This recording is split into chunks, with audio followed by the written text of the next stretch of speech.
հետևողներ, այստեղ նաև Երևանի ապահովանելու անդամ Արժեք Սարգսյանը, պարոն Սարգսյանը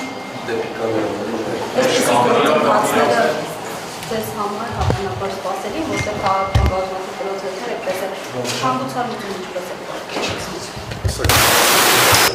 Այս ամեն ինչը նույնիսկ ինձ համար սպասելի է, որ ընտրություններից առաջ կարող է մեծ բում շոու անել Նիկոլ Փաշինյանը։ Սա Դուշենկա օպերացիայի նման մեծ շոու է ու այս քաղաքական հետապնդումները 8 տարի է Ռոբերտ Քոչարյանի նրա ընտանիքի հանդեպ իրականացվում է։ Տեսել եք բազմիցս քրեական գործերով էր անցնում, արդարացումներ են եղել, ուղղակի Նիկոլ Փաշինյանը չի մարսում, երբ որ ժողովուրդը իր մի քանի աջակից ասում է ինչի չես բռնել, բայց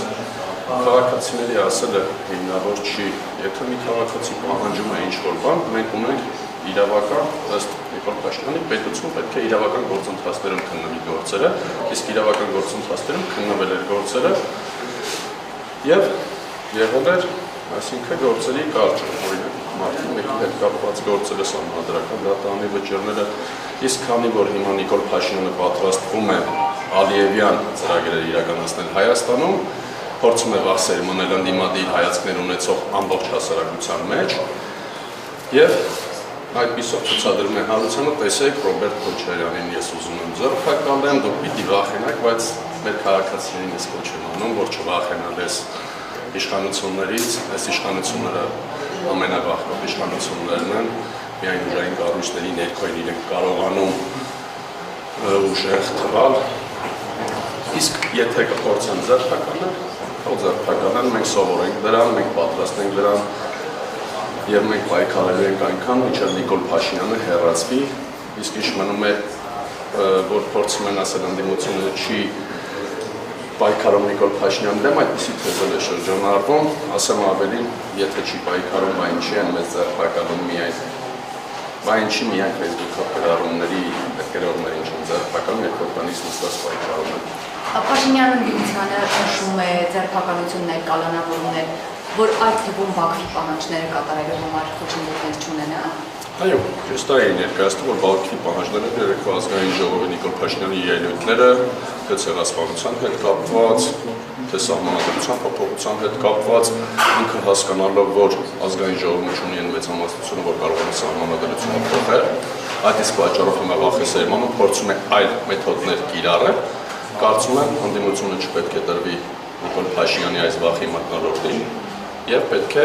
համառ պայքար տանի Նիկոլ Փաշինյանին թողնելով միայնակ իր փոքրամասնության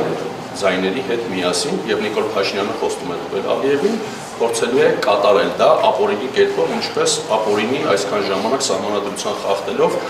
ժողովրդի մեջքով, ժողովրդին ներկայացնելով իբր թե ժողովուրդն է պահանջում, բայց ժողովուրդը չի պահանջել նման բաներ, ինքը ժողովրդից չի հարցրել, երբ որ գործողություններ արել Հայաստանի տարածքների հետ կապված Արցախի հետ կապված։ Մանդատ է տվել, ձայները ուրեմն մանդատ է։ Տեսեք նախ նա ձայնագողություն է կատարել այս ընտրություններում, մի մեծ 5 մանդատ է գողացել, դա բոլորս տեսել ենք, ոչ միայն 5 մանդատ է, պետական ամբողջ վարչական գծակները օգտագործել եւ այդ ուժային կառույցները օգտագործել եւ այս քվեները ստացել, այդ իսկ պատճառով փորձելու է Ալիևին պահանջել։ Պարոն Սարգսյան ասում է պետք է պայքարի քիչ տա այս ամեն ինչը, բայց ընտրությունների արդյունքներով մենք փաստորեն տեսնում, որ ընդդիմությունը չի կարողանում պայքարել Նիկոլ Փաշինյանի դեմ, որովհետև թեև այս պահին խորհրդարան անցած երկու խմբակցությունները չեն հավաքել այնքան ձայն, որքան հավաքել է Նիկոլ Փաշինյանի իշխանությունը միայն։ Ասեք, ես ներկայացրեցի, որ Նիկոլ Փաշինյանը ոչ միայն քվեագող է, գողացել է ձայները, այլև պետական ամբողջ ռեսուրսն է օգտագործել կեղծելով ընտրությունների արդյունքները։ Ես չգիտեմ ով անդրակաշարք բաժանել, թե չի բաժանել, իշխանությունը, ես չեմ իշխանությունը իրենք են եղել, դրա գնահատականը իրենք թող տան քննչական մարմիններով, բայց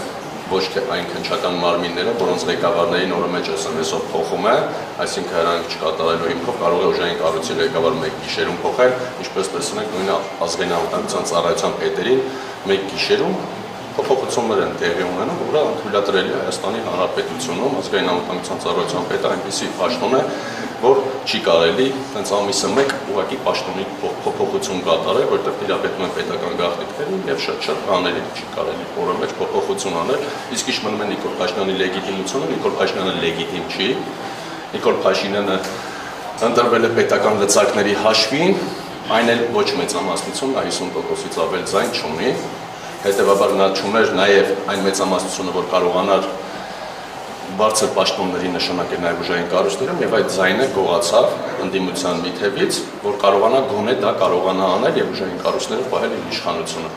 Բայց նույնիսկ եթե այդպես 700,000-ից ավելի ձայն է։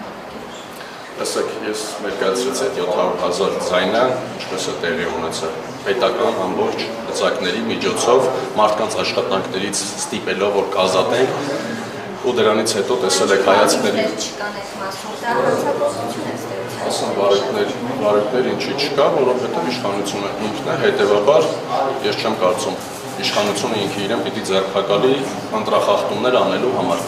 Օրինակ կարող եմ վերել ընտրություններին վերջերս ընտրություններն էլի ուսուցիչներին փորձել էին տանել իրենց քարոզարշավներին։ Այդ վիդեոները կային, ապացույցները կային, բայց ես կոչեմ խորը ասում եք փաստեր չկա։ Դա ընտրակեղծիք է թե ոչ։